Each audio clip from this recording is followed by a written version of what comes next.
Hello everybody, welcome back to the channel. If you have not been here before, I'm Debbie.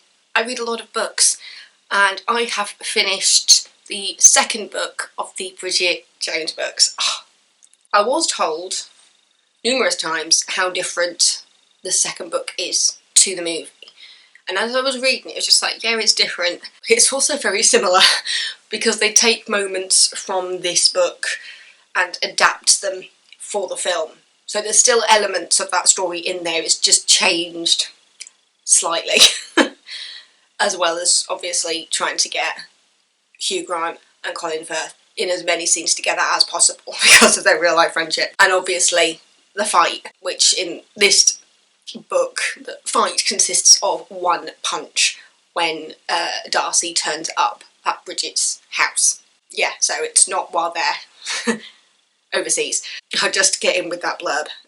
The wilderness years are over, but for how long? Bridget's second diary takes us through a year that begins with the man of her dreams, Mark Darcy, who never does the washing up, and lurches onwards through a sea of self-help books and lunatic advice from her mad friends.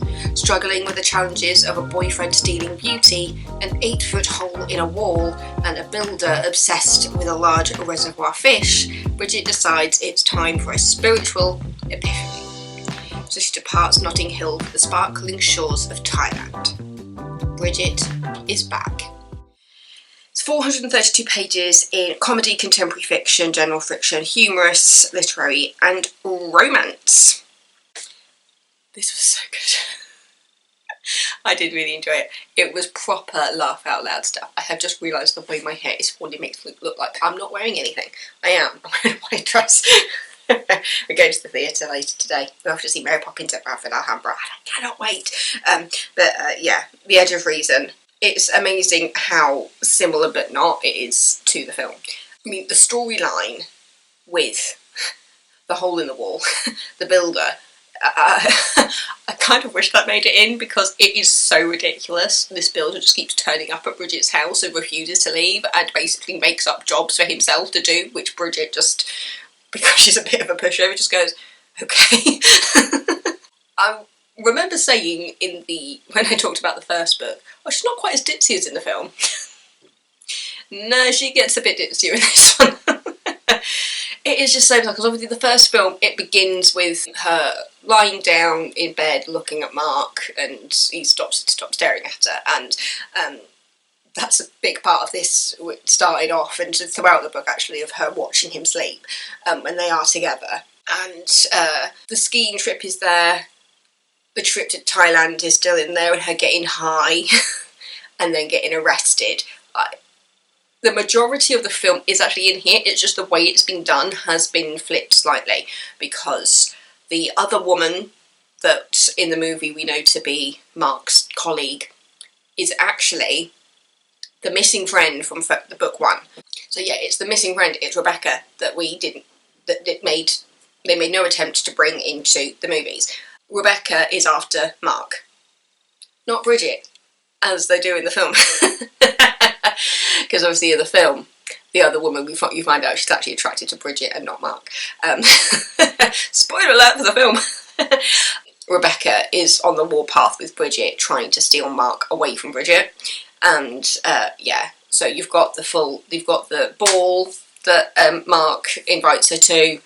Obviously in the film we know it as the moment with the wonderful yellow dress, and you've got her putting her makeup in the car and everything, and you see, there's just so many things that actually are in the film from the book. It's just the way it's been changed. Because like even the ski trip, it's something that Rebecca organises. But I must admit, the moment that I was wondering was going to be in the book from the movie is the whole thing where she flies down the slopes into the shop to go, I admit baby, and she's trying to get a pregnancy test.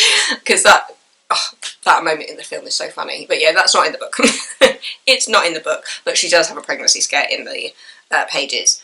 I say a pregnancy scare because at the beginning of every section of the diary, she reports on how many cigarettes that she smoked, what her current weight is. There was a point where she starts making up how much she weighs, because obviously throughout the majority of the book she's hovering around kind of like the 9 stone mark. And then there's a point when she doesn't have access to scales and she suddenly thinks that she's 12 stone. And I looked at it thinking, wait, what? And then I realised it was like, oh, it's because she's making it up. She doesn't have access to the scale, so she's saying what she thinks she weighs when she doesn't. Because these books are focused on Bridget's weight a little bit, but it's her interpretation of her weight. Because obviously you don't get, as I said in the my words about the first book, you never find out actually what Bridget looks like. There's never a description of Bridget because it's done from her point of view. She's not going to write down exactly what she looks like unless there's going to be a scene where she's going to scrutinise herself in the mirror and write it all down. That's not going to happen. So you never find out like how tall she is or any other physical features other than what her recording of her weight. So, I mean, unless she's like 4 foot, she's not overweight or fat by any means. Especially at 9 stone. That's not even my goal weight as somebody who was 5'6". I think some people look at this and think, oh, that will never be able to be done now because of the focuses on the weight. And it was just like, I think you're kind of missing the point, because the point is that it's Bridget and we all have our own hang-ups of what we view in the mirror and the number that we see on the scales and the number that we see in our clothes, you know, our dress size. And for women, because obviously with men, it's literally measurements. With women, we can be completely different sizes in different shops. I could be a 10 in one shop, or a 14 or a 16 in another shop. Like, there's no uniform for it, which is just bonkers. But it's letting you know just how maddening the way women have been treated about their weight over the years. And this is in the mid-90s. Within the pages of this book, we see the moment that Princess Diana died and Bridget's reaction to that. And that was what reminded me that I wasn't reading a book in the present. Because obviously I knew this was an older book. I say older, like it's old, like it's the 90s. This dog is like an alarm clock. It was published in 1999, was The Edge of Reason. But yeah, it's just so funny, and I'll admit there was a point last night when I was finishing it off on the sofa and I was literally laughing out loud. I mean, it has so many laugh out loud moments anyway, but there's one particular section toward the end which had me howling with laughter, and it's a moment when she decides to write Christmas cards drunk, and she has no idea what she's put in these Christmas cards, and it all comes back to her. Basically, people are turning up and saying thank you for the card and what you said and all this, and she's like, oh my god, what did I say? And there's a moment when you realise that she has mixed up some of Darcy's colleagues, and she writes a note to somebody, but she addresses it to the wrong person because she's mixed them up. Because there's a moment in the book where they go out to Rebecca's some sort of holiday house, and Rebecca decides to jump off a bridge into very low water and injures her ankle, and one of Mark's colleagues gets her out of this little river thing, this little spring, and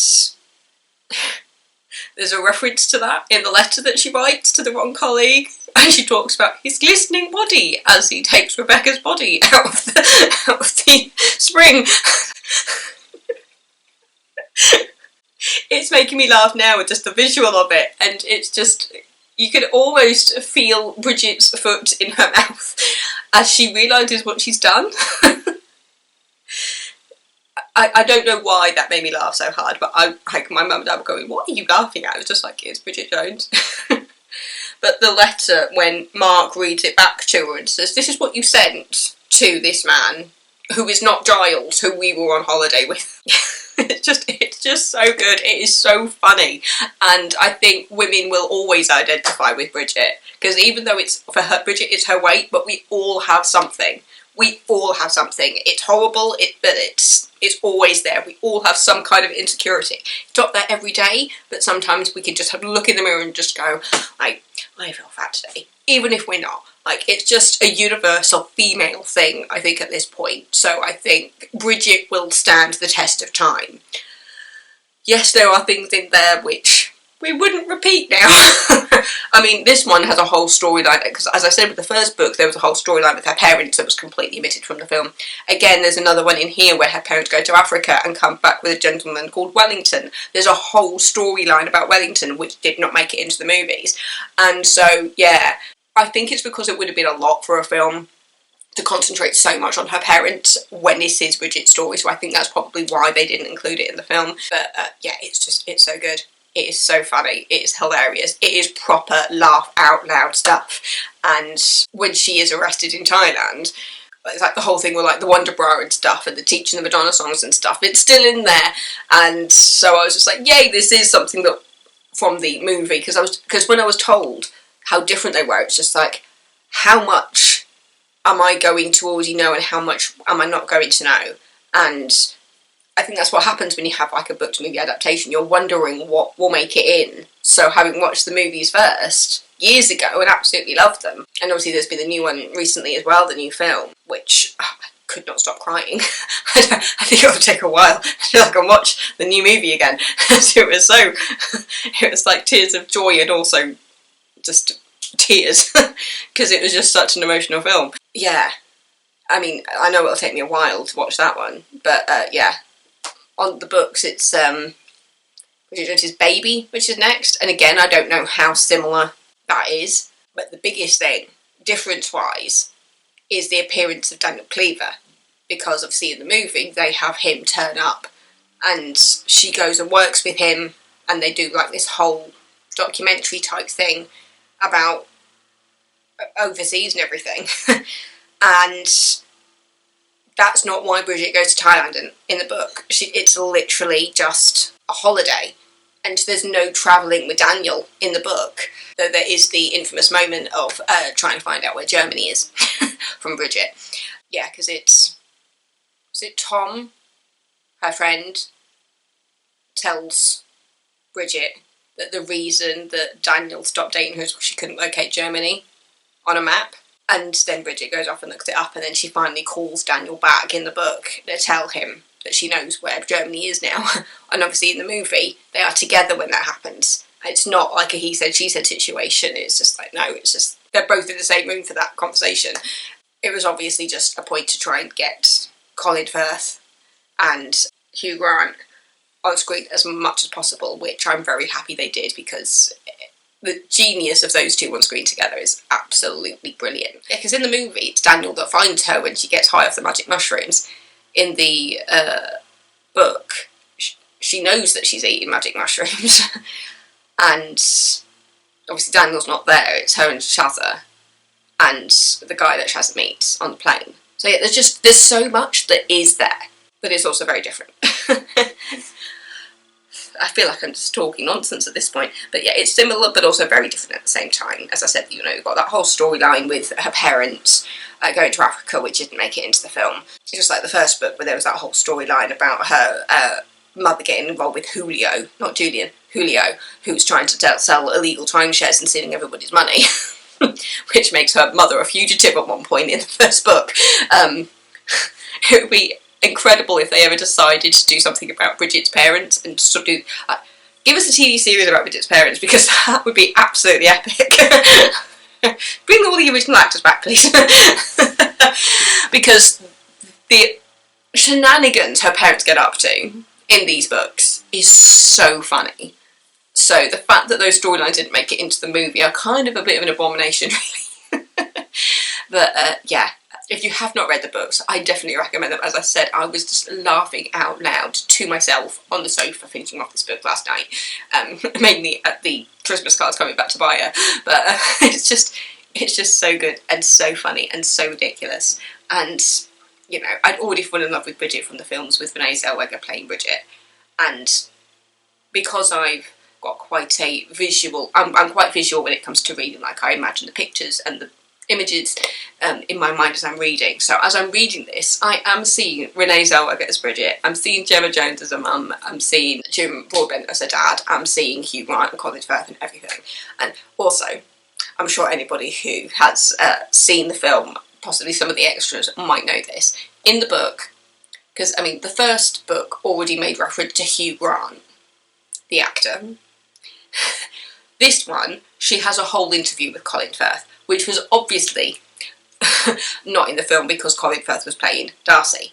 But there was an extra, which I watched years ago, I need to watch it again, where they did actually film Renee Zellweger as Bridget interviewing Colin Firth. The interview, in written form, is the most cringiest thing I've ever read in my life. It was so ridiculous, it was so funny, because she does the interview and she comes home and she's given till a certain time to like type it up, and she gets it in late, this interview. And so when the article finally comes out, there's a little note at the top of the article saying for reasons out of our control, we are literally just printing the transcript that Bridget gave us. So she typed up this whole interview but got it in really late, and so they literally just go by the transcript of the tape of her interviewing him. He's so cringy. And tells you that Bridget should never be an interviewer. But I know in the later movies she's on the production side of things, which I think is her safe place, being on the production side of things rather than being in front of the camera. We know from experience that Bridget in front of the camera, even though it essentially becomes a meme, and people love the hijinks that she gets up to, she should never be in front of the camera. It always goes wrong. Yeah. So I'm going to wrap that up because I think we're going to be leaving in around 20 minutes to go to see Mary Poppins at the Buffalo Alhambra. So we're meeting up with my sister and my brother-in-law and my niece at Pizza Express, I think, because this is the last day that kids go free. So I'm going to wrap it up. Thank you so much for watching. You can tell I enjoyed this one, can't you? Yeah, thanks for watching. Don't forget to subscribe if you're not already, and then I will see you next time with another video. Stay safe, everybody. I love you all. Goodbye. We're leaving at about 10 to 11. So you had breakfast and everything? Yeah. You're ready, are you? Yeah. You look lovely. Thank you, so do you. Bye-bye.